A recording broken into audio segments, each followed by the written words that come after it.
दंष्ट्राकराळं सुरभीतिनाशकं कृतं वपुर्दिव्य नृसिंहरूपिणा त्रातुं जगद्येन स सर्वदा प्रभुः ममास्तु माङ्गल्यविवृद्धये हरिः दंष्ट्राकराळं सुरभीतिनाशकं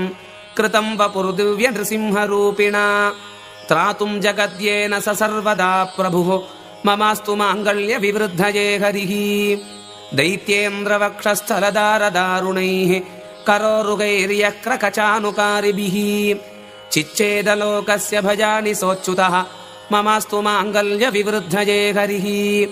दन्तान्तदीप्तद्युतिनिर्मलानि यः चकार सर्वाणि दिशां मुखानि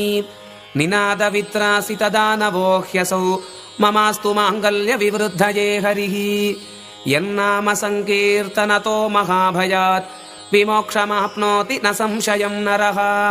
स सर्वलोकार्तिहरो नृकेसरी ममास्तु माङ्गल्यविवृद्धये हरिः सटाकराळभ्रमणानिलाहताः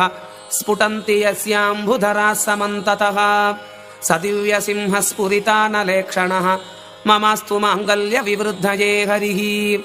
यदीक्षणज्योतिषिरश्मिमण्डलं प्रलीनमीशन् नरराजभास्वतः कुतः शशाङ्कस्य स दिव्यरूपधृत् ममास्तु माङ्गल्यविवृद्धये हरिः